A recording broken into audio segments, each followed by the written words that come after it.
Hello everyone, welcome back to Biovision academy. मैं हूँ योगेश्वरी राजपूत, आपकी बायो एजुकेटर। आज हम पढ़ेंगे सेल मेम्ब्रेन के बारे में। ओके, तो जितनी भी यूकैरियोटिक ऑर्गेनिज्म होते हैं, उन सभी में सेल वॉल तो प्रेजेंट होती है, लेकिन फिर भी इसमें एक थोड़ा सा डिफरेंस यहाँ पर रहता है कि जितने भी प्लांट्स होते हैं, केवल प्लांट्स के अंदर ही सेल वॉल प्रेजेंट होती है। ओके, लेकिन जो अ, अपन देखते हैं कि जितने भी एनिमल्स हैं, उसके अंदर सेल वॉल अब्सेंट होती है, लेकिन प्रोकैरियोटिक सेल के अंदर सेल वॉल प्रेजेंट होती है। ओके, तो जितने भी एनिमल्स हैं, एनिमल्स के अंदर जो सबसे आउटर मोस्ट लेयर होती है, वो होती है सेल मेम्ब्रेन। लेकिन प्लांट्स की बात करें तो ये सेकंड नंबर की लेयर होती है, क्योंकि सबसे आउटर मोस्ट लेयर होती है सेल वॉल। तो हम यहाँ पर पढ़ेंगे सेल मेम्ब्रेन के बारे में। सेल मेम्ब्रेन अगर हम देखें तो ये सबसे आउटर कवरिंग है एनिमल सेल के अंदर, तो ये प्रोटेक्शन प्रोवाइड करती है। ओके, लेकिन सेल वॉल की तरह ये रिजिड नहीं होती है, ये बहुत ज्यादा स्मूथ होती है, फ्लेक्सिबल होती है। Let's start. अगर हम इसके कंपोजिशन की बात करते हैं, कंपोजिशन ऑफ सेल मेम्ब्रेन, अगर हम इसका देखेंगे स्ट्रक्चर, तो किन किन चीजों से मिलकर बना हुआ होता है, तो यहाँ पर हम देखेंगे लिपिड। लिपिड से बना हुआ ये जो सेल मेम्ब्रेन होती है, तो हम पहले देखते हैं कि ये बनी हुई किससे होती है। Cell membrane is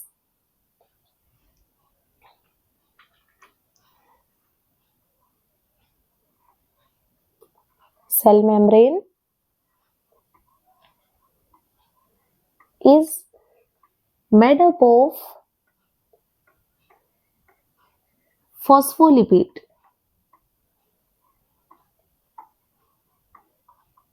okay, phospholipid की बाय लेयर होती है। बाय मीन्स होता है टू।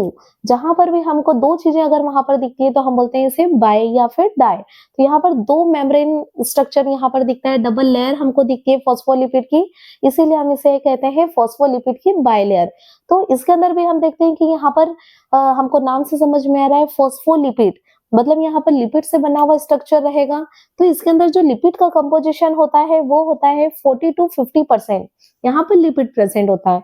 इसमें भी हम यहाँ पर देखेंगे कि इसका भी जब हम स्ट्रक्चर देखते हैं, तो यहाँ पर हमको कुछ इस टाइप से स्ट्रक्चर दिखता है।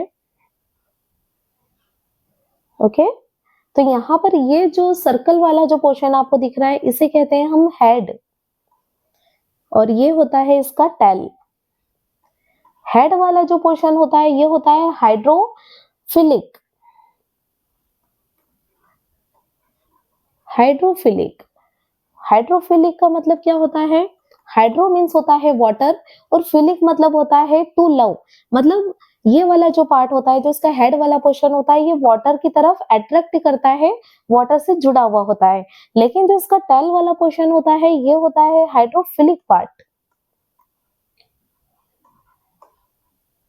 Sorry, hydrophobic. Okay, hydrophilic head होता है और हाइड्रोफोबिक टेल होता है। हाइड्रो मीन्स तो आपको पता चल गया कि वाटर होता है, लेकिन फोबिक मतलब क्या होता है? फोबिया। फोबिया आपने सुना होगा, फोबिया का मतलब होता है डर। किसी को डर लगता है ऊंचाई से, किसी को पढ़ाई से डर लगता है, किसी को वाटर से डर लगता है। तो इसी तरह से जो इसका टेल वाला पोर्शन होता है, इसे वाटर से थोड़ा सा डर लगता है, इसलिए वाटर से डिस्टेंस बना के रखता है। ओके, तो इसके टू पोर्शन है, head and tail, hydrophilic part and hydrophobic part. Hydrophilic part होता है पोलर, और जो टेल वाला पोर्शन होता है, ये होता है नॉन पोलर पार्ट होता है। फिर हम यहाँ पर देखेंगे कि यहाँ पर आपने देखा कि कुछ इसका इस तरह से स्ट्रक्चर होता है, ऐसे बहुत सारे यहाँ पर स्ट्रक्चर होते हैं। ये डबल मेम्ब्रेन है, ये ऊपर वाली फर्स्ट लेयर होती है, देन ये सेकेंड लेयर, इसीलिए आप इसे बोल रहे हैं बाय लेयर। फिर आप यहाँ पर देखेंगे कि इसमें सेकेंड इसका जो कंपोजिशन होता है, इसके अंदर होता है प्रोटीन। तो प्रोटीन का जो कंपोजिशन होता है, वो होता है 40 to 55% प्रोटीन्स। प्रोटीन भी यहाँ पर टू टाइप के प्रेजेंट होते हैं। एक होता है इंट्रिंसिक प्रोटीन,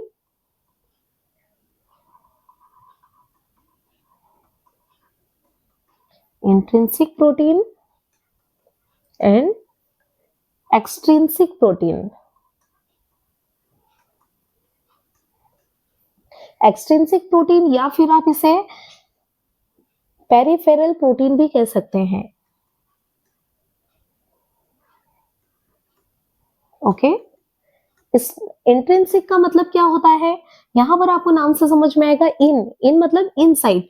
तो यहाँ पर जो यहाँ आपको डबल लेयर दिख रही है, डबल लेयर के अंदर यहाँ पर कुछ प्रोटीन स्ट्रक्चर इस टाइप से होते हैं जो मेम्ब्रेन के बीच में एम्बेडेड होते हैं, दोनों लेयर के बीच में धसे हुए होते हैं। तो इस टाइप का जो प्रोटीन होता है इसे आप कहते हैं इंट्रिंसिक प्रोटीन, या फिर आप इसे इंटेग्रल प्रोटीन भी कह सकते हैं।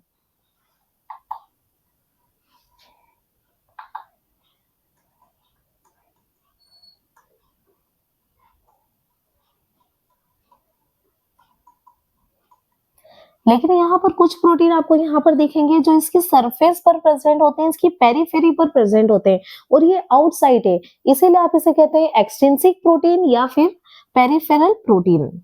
यहाँ पर आपको दिखेगा, इसे आप दोनों नाम यहाँ पर बोल सकते हैं, एक्सट्रिंसिक प्रोटीन या फिर पेरिफेरल प्रोटीन।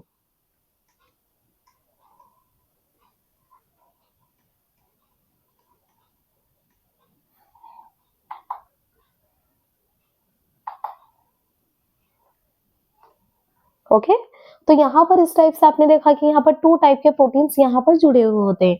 फिर आप देखेंगे कि इसके कंपोजिशन में यहाँ पर कार्बोहाइड्रेट की भी चेन यहाँ पर जुड़ी होती है। कार्बोहाइड्रेट में यहाँ पर 2 टाइप के होते हैं। ऐसा कार्बोहाइड्रेट जो लिपिड से जुड़ा हुआ होता है उसे हम कहते हैं ग्लाइकोलिपिड, और जो कार्बोहाइड्रेट प्रोटीन से जुड़ा हुआ होता है इसे हम कहते हैं ग्लाइकोप्रोटीन। तो कार्बोहाइड्रेट का कंपोजिशन हम देखेंगे यहाँ पर 5 to 10% यहाँ पर कार्बोहाइड्रेट प्रेजेंट होता है। 2 टाइप के कार्बोहाइड्रेट है, फर्स्ट ग्लाइकोप्रोटीन,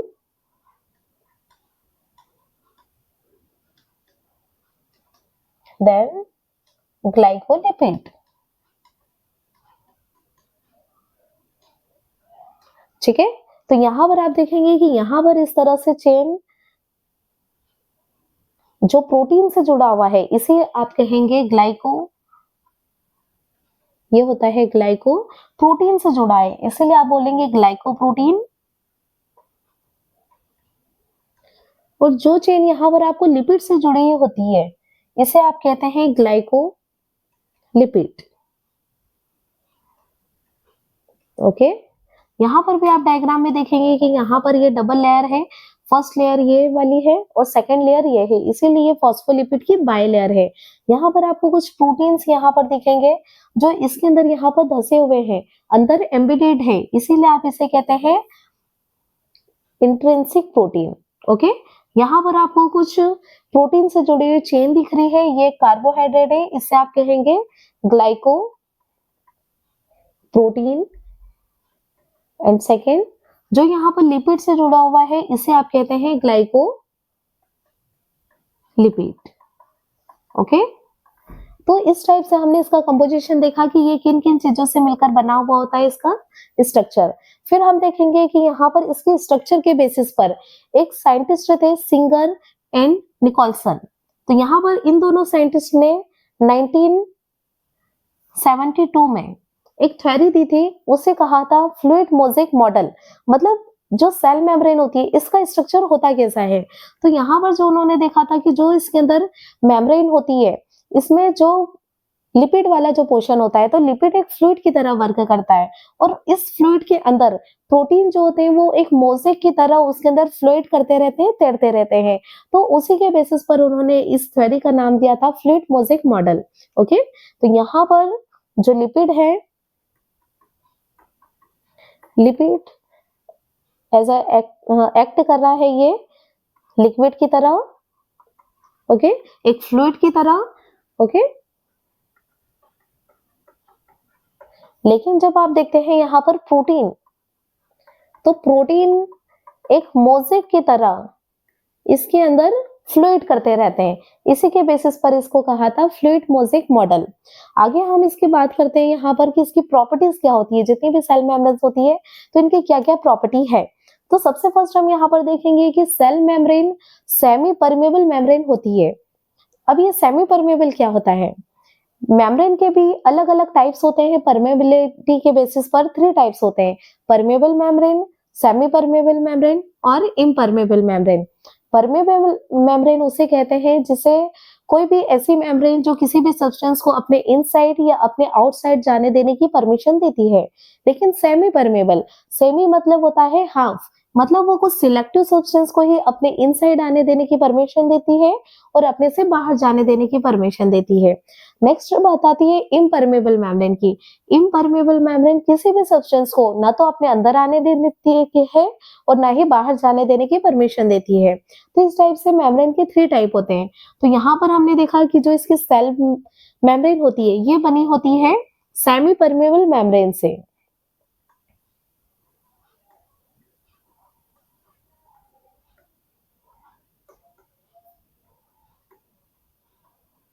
ओके, मतलब ये कुछ सिलेक्टिव सब्सटेंस को ही अपने इनसाइड या अपने आउटसाइड जाने देने की परमिशन देती है। नेक्स्ट आप देखेंगे कि बहुत ज्यादा फ्लेक्सिबल होती है, इलास्टिक होती है, लचीली होती है, ये हार्ड नहीं होती है, रिजिड नहीं होती है। ओके, फिर आप देखेंगे कि ये होती है सेल्फ हीलिंग कैपेसिटी इसके अंदर होती है, मतलब इसके अंदर कोई पार्ट अगर डैमेज होता है तो ये खुद से रिपेयर करने की कैपेसिटी रखती है। फिर आप देखेंगे कि इसका जो स्ट्रक्चर होता है असिमेट्रिक होता है और इसका नेचर फ्लूइड नेचर का होता है, इसीलिए इसके बेसिस पर हमने एक मॉडल भी देखा था, फ्लूइड मोज़ेक मॉडल। अब हम देखते हैं फंक्शन ऑफ प्लाज्मा मेम्ब्रेन। इसके फंक्शन क्या क्या है? आउटर लेयर है ये, इसीलिए ये क्या करती है? प्रोटेक्शन प्रोवाइड करती है। ओके, आउटर मेम्ब्रेन होती है इसीलिए क्या करेगी? प्रोटेक्शन प्रोवाइड करती है, सुरक्षा प्रदान करती है। फिर आप देखेंगे सिलेक्टिव ट्रांसपोर्टेशन इसके अंदर होता है, मतलब सेमी परमेबल मेम्ब्रेन है तो कुछ सिलेक्टिव सब्सटेंस को ही अपने इनसाइड या आउटसाइड जाने देने की परमिशन देती है, उसके ट्रांसपोर्टेशन में हेल्प करती है। फिर आप देखेंगे कि कम्युनिकेशन में भी हेल्प करती है।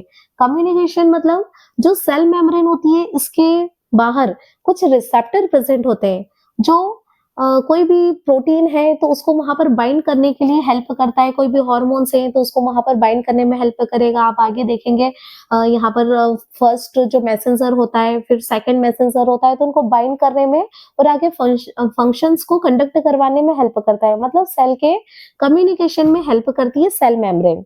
फिर आप देखेंगे यहाँ पर सेल रिकॉग्नाइजेशन, किसी भी चीजों को पहचानने में हेल्प करता है ये, कि बाहर से कोई भी ऐसा कोई मॉलिक्यूल तो नहीं है जो सेल के इनसाइड आकर उसको कोई टॉक्सिसिटी प्रोवाइड करे, उसके लिए कोई हार्मफुल तो नहीं है, तो उसको पहचानने में भी हेल्प करती है सेल मेम्ब्रेन।